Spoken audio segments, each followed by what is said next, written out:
Hello students, जैसा कि last video में मैंने कहा था कि अब बात करेंगे कुछ ऐसे एल्केन हाइड्रोकार्बन्स की जिनमें कॉम्प्लेक्स सब्स्टिट्यूएंट्स प्रेजेंट होते हैं। कॉम्प्लेक्स सब्स्टिट्यूएंट वो होते हैं जिनमें सब्स्टिट्यूएंट में भी सब्स्टिट्यूएंट प्रेजेंट होते हैं। जो एल्किल सब्स्टिट्यूएंट है या एल्किल साइड चेन है, उस एल्किल साइड चेन में भी साइड चेन है, तो उनके नेमिंग अलग से करते हैं। हम फिर उसका नेम अलग से करते हैं। जैसे कि एल्केन का आईयूपीएसी नेमिंग करते हैं, ठीक उसी तरह से उनकी नेमिंग करनी होती है। बस इसमें ध्यान ये रखना है कि जो नंबरिंग की जाती है उसमें 1 नंबर उस कार्बन को दिया जाता है जो मेन चेन से जुड़ा हुआ है। ठीक है ना, मेन चेन से जो कार्बन जुड़ा है उसको 1 नंबर दिया है। अब यहाँ से चलेंगे हम लॉन्ग चेन की ओर। तो यहाँ से 1 इसको दिया है, तो इसको अगर 2 देंगे तो फिर ये 2 कार्बन की ही मेन चेन हो जाएगी, इसलिए नीचे जाएंगे। 1 2 3 3 कार्बन की मेन चेन हो गई। सब्स्टिट्यूएंट में भी 3 कार्बन की मेन चेन हो गई। और इसमें ये जिनको नंबर नहीं मिला तो ये इस सब्स्टिट्यूएंट के भी सब्स्टिट्यूएंट हो गए। ठीक है ना, यानी कि इस एल्किल साइड चेन की भी ये साइड चेन है। तो पहले इसका नेम करते हैं। तो 1 और 2 कार्बन पर मेथिल सब्स्टिट्यूएंट है, 2 बार आए हैं, इसलिए क्या लिखा है, डाई मेथिल। और ये जो मेन चेन है 3 कार्बन की है, लेकिन ये सब्स्टिट्यूएंट है, ये प्रोपेन नहीं है, ये क्या है, प्रोपिल है, क्योंकि ये एक सब्स्टिट्यूएंट है, एल्किल सब्स्टिट्यूएंट है। और एल्किल सब्स्टिट्यूएंट का जब नेम करते हैं तो वो क्या करते हैं, एल्केन के नाम में एन को हटाकर YL लिख देते हैं। तो ये ध्यान रखना है कि इस सब्स्टिट्यूएंट का जब नेम करते हैं एल्किल सब्स्टिट्यूएंट का, तो पहले इसकी नंबरिंग करते हैं। नंबरिंग करते समय ये ध्यान में रखना है कि उस कार्बन को 1 नंबर देंगे जो कि मेन चेन से जुड़ा हुआ है, और लंबी जो लॉन्ग कार्बन चेन है उसका सिलेक्शन करते हैं। उसके जो साइड चेन है उनको नंबर देकर उनके नाम लिखते हैं। 1 और 2 कार्बन पर सेम एल्किल सब्स्टिट्यूएंट है जिन्हें मेथिल बोलते हैं, 2 बार आए हैं तो डाई मेथिल, और मेन चेन का नाम है प्रोपिल। इसको ब्रैकेट में बंद करते हैं। और ये पूरा का पूरा ग्रुप जो है, जो कॉम्प्लेक्स सब्स्टिट्यूएंट है, ये किस कार्बन पे आया था, मेन चेन के 5 नंबर के कार्बन पे आया था। तो उस नंबर को लिखकर कॉम्प्लेक्स सब्स्टिट्यूएंट का जो नेम हमने बनाया है उसको ब्रैकेट में लिखकर मेन चेन का नेम लिख देंगे। ठीक है, ऐसा ही एक एग्जांपल देखते हैं तो ज़्यादा समझ में आएगा। अभी ये एक पूरा का पूरा एल्केन ऑर्गेनिक कंपाउंड है जिसका आईयूपीएसी नेम लिखना है। सबसे पहले हम क्या करेंगे, लॉन्ग चेन का सिलेक्शन करेंगे। तो लॉन्ग चेन वो होनी चाहिए जिसमें ज़्यादा एल्किल सब्स्टिट्यूएंट प्रेजेंट हो। तो जब हमने इस लॉन्ग चेन का सिलेक्शन किया, ये वाली इधर से और इधर जा रहे हैं हम, तो ये 10 कार्बन की, देखिए 10 कार्बन की ये जो स्ट्रेट चेन थी ये भी 10 कार्बन की है, लेकिन इसमें जो एल्किल सब्स्टिट्यूएंट है वो 2 ही प्रेजेंट है। एक तो ये होगी और एक ये पूरा का पूरा जो कॉम्प्लेक्स सब्स्टिट्यूएंट है ये माना जाएगा। तो ये तो 2 ही हो गए, इसीलिए हमने जब गौर से देखा तो ये एक और कंटिन्यूस कार्बन चेन है। जब इसका सिलेक्शन किया तो हमारे पास कितने सब्स्टिट्यूएंट बचे, एक तो ये, एक ये 2, और एक ये पूरा का पूरा एल्किल सब्स्टिट्यूएंट। तो इसमें 3 सब्स्टिट्यूएंट प्रेजेंट है, इसलिए यही हमारी मेन कार्बन चेन होगी। सीधी वाली में तो 2 ही थे, जब इसकी बात करी तो इसमें 3 प्रेजेंट हैं। तो हमारा जो रूल है उसके अकॉर्डिंग ज़्यादा से ज़्यादा एल्किल सब्स्टिट्यूएंट या एनी सब्स्टिट्यूएंट प्रेजेंट होने चाहिए। तो मेन कार्बन चेन का तो सिलेक्शन हमने कर लिया है। अब हमें करनी है नंबरिंग। नंबरिंग भी हमने कर दिया है। नंबरिंग उस एक तो साइड ये है और एक साइड ये है, इस साइड से करेंगे क्योंकि इस साइड से जो सब्स्टिट्यूएंट है उनको कम नंबर मिल रहा है, इस साइड से तो 5 नंबर पे जाके आ रहा है ये एल्किल सब्स्टिट्यूएंट, तो इसलिए नंबरिंग इस साइड से कर दी। नंबरिंग होने के बाद अब देखते हैं कि एल्किल सब्स्टिट्यूएंट्स कौन कौन से हैं। एक तो मेथिल है, दूसरा भी मेथिल है, और तीसरा है ये कॉम्प्लेक्स एल्किल सब्स्टिट्यूएंट है। तो कॉम्प्लेक्स का नेम हम पहले करके देखते हैं। कॉम्प्लेक्स का नेम करेंगे तो पहले इसकी नंबरिंग करेंगे। नंबरिंग कैसे करेंगे? कॉम्प्लेक्स जो साइड चेन है उसके उस कार्बन को 1 नंबर देंगे जो मेन कार्बन चेन से जुड़ा है। तो इसको 1 नंबर दिया, इसको 2, इसको 3, इसको 4, ठीक है ना। 2 के बाद इसको 3, इसको 4 दे सकते हैं क्योंकि दोनों ही सेम है, कोई दिक्कत नहीं है, ठीक है ना। तो फिर ये एथिल हो जाएगा। अब 2 कार्बन पे सेकंड जो कार्बन है इस पर ये एथिल साइड चेन है, साइड चेन की भी साइड चेन है, इसीलिए ये कॉम्प्लेक्स है। तो इसका जो नेम होगा वो क्या हो जाएगा? 2 नंबर पे इस साइड चेन की 2 नंबर सेकंड जो पोजीशन है, सेकंड जो कार्बन है उस पर एथिल सब्स्टिट्यूएंट प्रेजेंट है, तो 2 एथिल और 4 कार्बन की ये सब्स्टिट्यूएंट का नेम क्या हो जाएगा? ब्यूटिल, ठीक है। 2 एथिल ब्यूटिल इस कॉम्प्लेक्स साइड चेन का नेम हो जाएगा। ये कौन से कार्बन पे प्रेजेंट है? 5 कार्बन पे प्रेजेंट है। और इस कॉम्प्लेक्स जो नेम में फर्स्ट वर्ड है वही अल्फ़ाबेटिकली करेक्ट माना जाएगा, ठीक है ना। अल्फ़ाबेटिकली करेक्ट इसलिए मानते हैं क्योंकि जब अरेंज करते हैं नेम को तो फर्स्ट वर्ड देखा जाता है। तो इस कॉम्प्लेक्स नेम में जो फर्स्ट वर्ड है वही इसको हम कंसीडर करेंगे। और इसके बाद बाकी जो बच गए मिथाइल सब्स्टिट्यूएंट, इनका नेम लिखते हैं। 3 कार्बन पे हैं दोनों ही, 3 3 2 हैं तो डाई लगा दिया, डाई मिथाइल। 10 कार्बन की मेन चेन है तो क्या लिख दिया? डेकेन, ठीक है। तो इसमें देखने वाली बात यही थी कि कॉम्प्लेक्स का नेम कैसे करते हैं। इसके बाद कुछ ऐसे भी एल्केन मॉलिक्यूल हो सकते हैं या आपको मिल सकते हैं जिनको बॉन्ड लाइन डायग्राम से रिप्रेजेंट कर रखा है और उनके आईयूपीएसी नेम हमको बताने होते हैं। तो बॉन्ड लाइन डायग्राम हमने देखे ही थे जिसमें कार्बन और हाइड्रोजन को रिप्रेजेंट नहीं किया जाता है, तो हम उनको अज्यूम कर लेते हैं। अगर रिप्रेजेंट नहीं कर दिया और नहीं करके दे रहा है और हमें नाम लिखने में प्रॉब्लम आ रही है तो हम उनको शो कर लेते हैं। जैसे इसको हेप्टेन बोल रहे हैं, तो ये हेप्टेन क्यों है? क्योंकि देखिए हमें पता है कि इस तरह की स्ट्रक्चर में ये जो सिरा है ये कार्बन है और यहाँ ये जो बैंड पड़ा है ये भी, ये जो कॉर्नर बनेगा बीच में ये भी कार्बन है, ये भी कार्बन है, ये भी कार्बन है, ये भी कार्बन है और साइड में भी कार्बन होते हैं।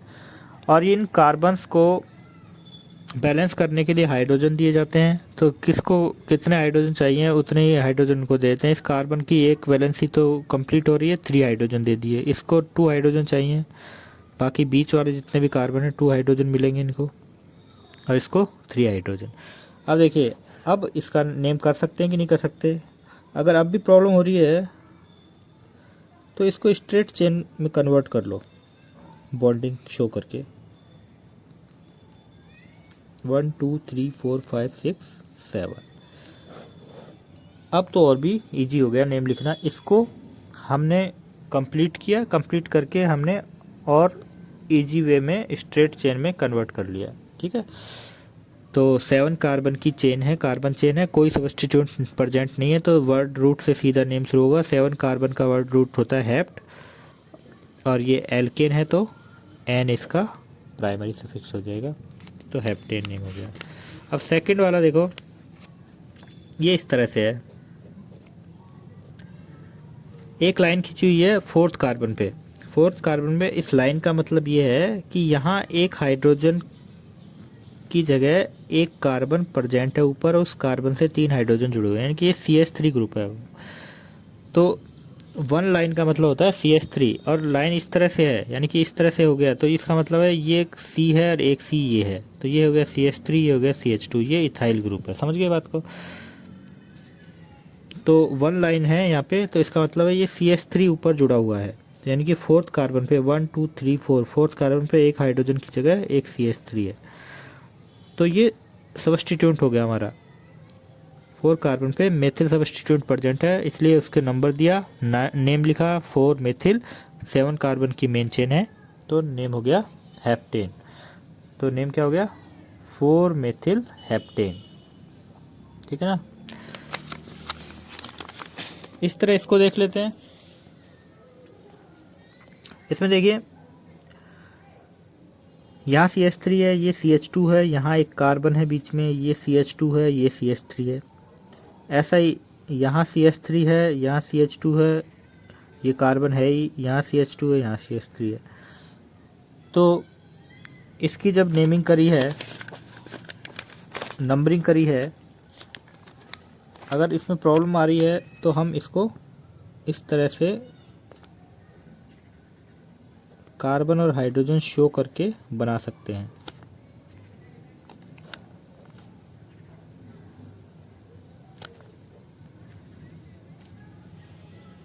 ठीक है, अब ये कार्बन और हाइड्रोजन गायब कर दिए तो ये इसी तरह की तो स्ट्रक्चर बनेगी। ठीक है, तो यहाँ CH3 है, यहाँ CH2 है, बीच वाला जो कार्बन है इससे हाइड्रोजन नहीं अटैच क्योंकि इसकी 4 वैलेंसी कंप्लीट हो रही है। वो CH2 है, ये CH3 है, यहाँ CH2 है, यहाँ CH3 है।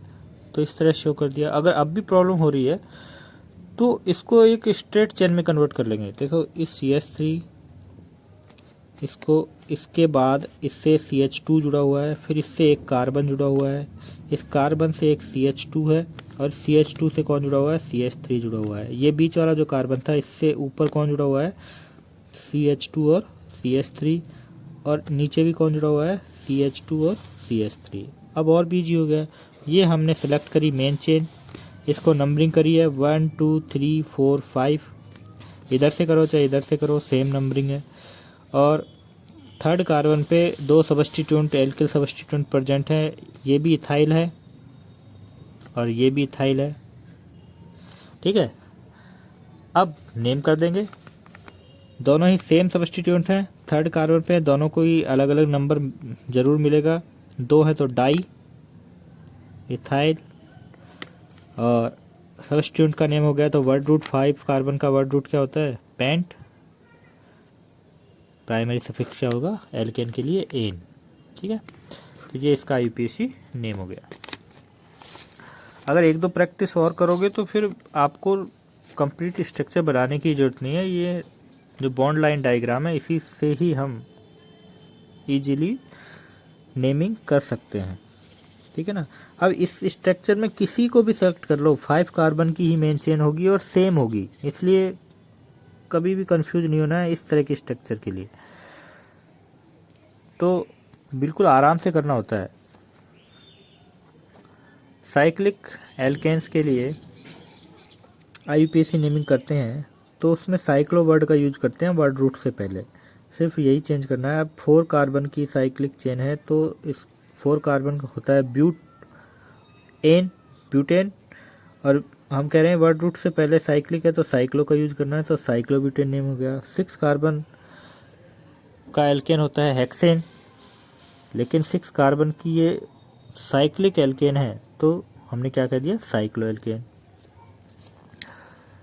लेकिन जब साइकिल के साथ साइड चेन भी जुड़ी हुई है, यानी कि एल्किल सब्स्टिट्यूएंट प्रेजेंट है, तो पहले नंबरिंग होगी फिर नेम होगा। नंबरिंग इस तरह से करते हैं कि जो सब्स्टिट्यूएंट है उनको कम से कम नंबर मिले। तो फर्स्ट नंबर पहले उस सब्स्टिट्यूएंट को देंगे जिसका अल्फ़ाबेटिकली नेम पहले आता है। तो इथाइल से नंबरिंग शुरू करिए और उस वे से जाएंगे जिस वे से सेकंड सब्स्टिट्यूएंट को कम नंबर मिले। तो 1 नंबर जब इस कार्बन को दे दिया है साइकिल की, तो 2 नंबर इसको देंगे, 3 नंबर इसको देंगे। अगर हम इस वे से जाएंगे तो इसको 5 नंबर मिलेगा, जो कि गलत है। तो हम 1 नंबर इसको देंगे। तो इस रास्ते से जाएंगे कि इस सेकंड जो सब्स्टिट्यूएंट है ये कौन सा है, 1 लाइन है, इसका मतलब मेथिल है, और ये कौन सा होगा, CH2 CH3 यानी कि एथिल होगा। ठीक है, नेम लिखेंगे तो अल्फ़ाबेटिकली लिखेंगे, 1 इथाइल, 3 मिथाइल, वर्ड रूट से पहले साइक्लो लगाएंगे, साइक्लो हेक्सेन। अब इसमें देखो, इसमें 3 सब्स्टिट्यूएंट हैं।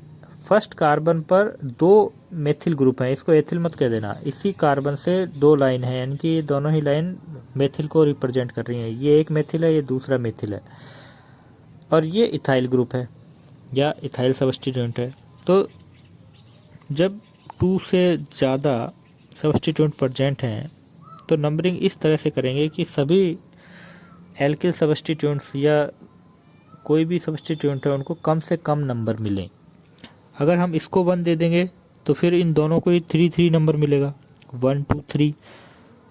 तो हम ऐसा काम क्यों करें, हम ऐसा काम करें कि इन दोनों को ही कम से कम नंबर मिले। तो इसको 1 नंबर दे दिया था, दोनों को ही 1 1 नंबर मिलेगा और फिर इसको अकेले को ही 3 नंबर मिलेगा। अगर इसको 1 दे दिया तो फिर इन दोनों को ही 3 नंबर मिलेगा, ठीक है ना। तो साइक्लिक जो स्ट्रक्चर होती हैं या एल्केन होते हैं उनमें नेम से पहले ये देखा जाता है कि जो लोकेशन होती है, जो नंबरिंग होती है, वो कम से कम नंबर मिले। तो इसलिए इसको 1 दिया, इसको 3 दिया। और जब नेम लिखेंगे तो इथाइल का नेम पहले लिखा जाएगा क्योंकि ये हमें पहले से ही पता है कि जो नेम लिखते हैं वो अल्फ़ाबेटिकली ही लिखा जाता है। 3 इथाइल 1 1 1 कार्बन पे 2 मिथिल ग्रुप हैं तो डाई मिथाइल, वर्ड रूट से पहले साइक्लो, 6 मेंबर्ड रिंग है तो हेक्स एन, साइक्लोहेक्सेन। इसमें भी इसी तरह से है कि BR यानी कि ब्रोमो से नंबरिंग शुरू करके क्लोरो पे जाएंगे और फिर CH3 तक पहुंचेंगे। तो ये सबसे बेस्ट नंबरिंग है। इसी नंबरिंग के थ्रू हम कम से कम नंबर दे सकते हैं जो ये सब्स्टिट्यूएंट हैं इनको, ठीक है ना। 1 नंबर पे है ब्रोमो, 2 नंबर पे है क्लोरो, 4 नंबर पे है मेथिल, 6 मेंबर रिंग है इसलिए साइक्लोहेक्सेन। कई बार ऐसा होता है कि जो साइड चेन है वो साइक्लिक रिंग से भी बड़ी हो जाती है। तो नाम लिखते टाइम ये ध्यान में रखना है कि जब साइड चेन लंबी हो गई है साइक्लिक चेन से तो फिर वो साइड चेन ही अपनी मेन चेन हो जाती है और वो साइकिल हो जाती है सब्स्टिट्यूएंट। नेम में देखो साइक्लोप्रोपिल बोल रहे हैं इसको, ठीक है, 1 साइक्लोप्रोपिल। तो इसको हम मेन चेन कह देंगे। इसकी नंबरिंग इस तरफ से करेंगे तो 1 कार्बन पर ही ये साइड चेन है, साइक्लिक जो चेन है, अब ये हमारी सब्स्टिट्यूएंट हो गई है जिसका नेम होगा साइक्लोप्रोपिल। अगर ये नहीं होता तो साइक्लोप्रोपेन बोल रहे थे इसको। अब ये सब्स्टिट्यूएंट है इसलिए एन को रिप्लेस करके YL लगा दिया है। प्रोपेन से क्या हो गई है, प्रोपिल। साइक्लिक है इसलिए साइक्लोप्रोपिल। और ये अपनी हो गई है मेन चेन 4 कार्बन की ब्यूटेन। और इसमें देखिए साइड चेन 3 कार्बन की है और साइक्लिक चेन 4 कार्बन की है, इसलिए ये साइड चेन अब हमारे सब्स्टिट्यूएंट है इसलिए इसको बोला है 1 प्रोपिल साइक्लोब्यूटेन। ये हमारा मेन एल्केन ग्रुप है या मेन चेन है साइक्लिक वाली। तो इन दोनों में डिफरेंस समझ में आया।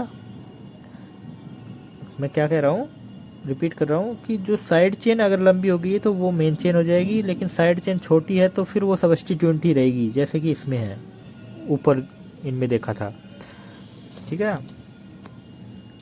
लेकिन दोनों ही सेम है तो क्या करें, साइड चेन भी 4 कार्बन की है और साइक्लिक चेन भी 4 कार्बन की है, तो हम नेम दोनों तरीके से कर सकते हैं।